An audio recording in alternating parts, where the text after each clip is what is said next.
So ayan guys, nasa Divisoria naman ang beauty cake mo. So, sinadya ko talaga magpahapon para malaman natin kung anong kaibahan na umaga sa hapon dito.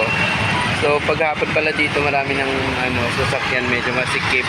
Hindi katulad dati na, di ba, nung umaga tayo wala masyadong sasakyan. So, ayan yung 999. So, papasok tayo dyan.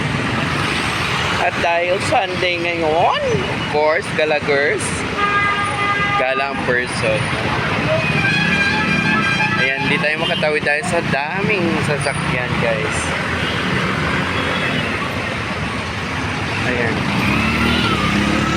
So, tatawid pa rin tayo, no? Bahala na dyan.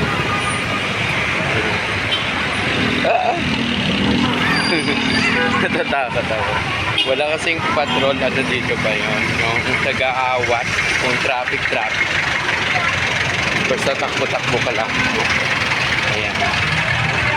So, ito na yung entrance ng 999. So, yan guys. Maraming nag-aabang. Papasok tayo dito. So, ito yung loob ng 999 guys, no? Parang gusto ko doon sa 999. Marami kasi nga dito. So, wait lang. Parang may gusto akong bilhin na chinelas kasi chinelas ko is ano na.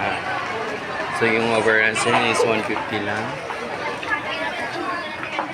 So, mga belt. Yan. So, that's it for now guys. Maglalakpan lang naman tayo. Wala.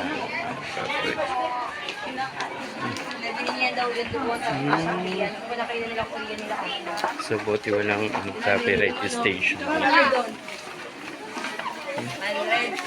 100. Oh, diba? Marami na. Ito yung loob ng 999 second floor. First floor pala ito. So, may mga curtains na 100. May doon. So, palapasin tayo dito kasi masyadong, you know,